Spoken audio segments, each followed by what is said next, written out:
Wano mu ggwanga olwaleero kasazizaamu mmeeya wa Kyengera Town Council Mathias Walukagga mu lwokaano lw'abavuganya ku kifo ky'omubaka wa Paalamenti ow'ekitundu ekya Busiro East oluvannyuma lw'okukizuula ng'ono ebbaluwa gye yawaayo ng'eyenkanankana n'obuyigirize obwa siniya ey'omukaaga yali yayitako. Bino byonna biyisiddwa mu kiwandiiko ekifulumiziddwa akakiiko ak'ebyokulonda olwaleero era okubadde omukono ogwa ssentebe w'akakiiko kano omulamuzi Simon Byabakama ng'ennamula eweereddwa yeesigamiziddwa ku kwemulugunya okwatwalibwayo omu ku balonzi ab'omu kitundu ekyo ekya Busiro East ng'awakanya okuwandiisibwa kwa Walukagga ng'ate talina buyigirize bw'assalira obwa siniya ey'omukaaga okuvuganya ku kifo eky'omubaka wa Paalamenti. Olwaleero naffe nga mmwe n'abali wano twalabye ku mutimbagano omukulu ono tebanamuwa bbaluwa yonna naye bamukubidde esimu ne bagamba waliwo bye tulaba wano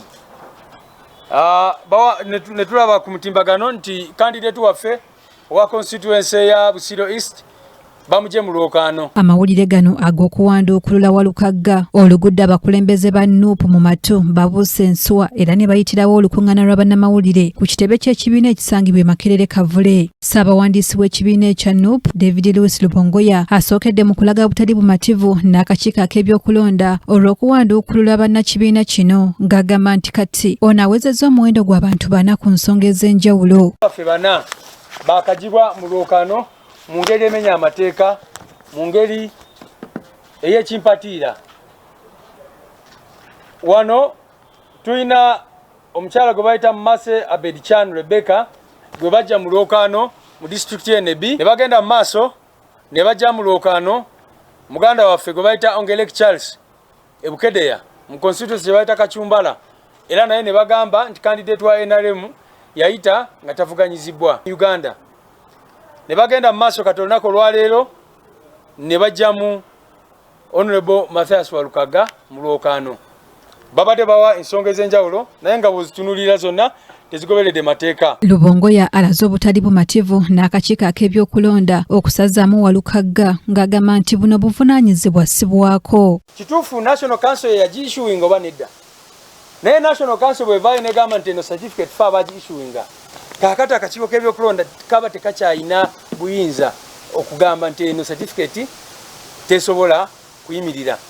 So n'olwekyo basebo ne banyabo tugenda mu kkooti nga bwe mbagambye naye ensonga zino nga bwe ngamba zijulire mu bantu okusingira ddala. Emizannyo gyabwe naye olaba oluusi bazidireyinga intentionally nga bakimanyi nti ono bwaddukira mu kkooti nga kyalinayo budde oba oli abasobola okufunayo ki bwenkanya kati ne bagezaako okudireyinga n'ebirala bwe bityo. So tuvumirira bino byonna ebikolwa bali mu kukola. Ono era ategeezezza nti ng'ekibiina basooka kwekennenya bulungi abantu bonna abaasaba okuweebwa kaadi okuvuganya ku bifo eby'enjawulo ne bakakasa obuyigirize bwabwe ng'era agamba nti bagendagenda mu kkooti okuwakanya ekikoleddwa akakiiko ak'ebyokulonda. Ebiseera ebimu twatuukirira ng'ako akakiiko ne tukawandiikira ne tukabuuza eno ebbaluwa ntuufu mwaba gi-issuinga.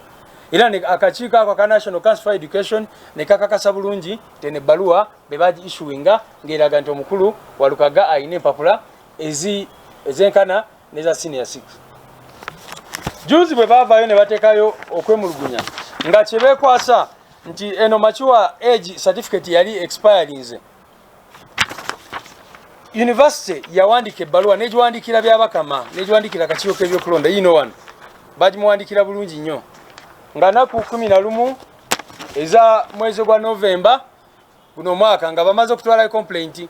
Ye Mathias Walukagga mu nnyike y'ekitalo ategeezezza nti abadde tannaba kutegeezebwa mu butongole nti bamusazizzaamu kyokka n'abaako gw'asongamu olunwe ng'abadde emabega w'ekkobaane ery'okumuwanduukulula kyokka nga bannabusiro East abawadde essuubi.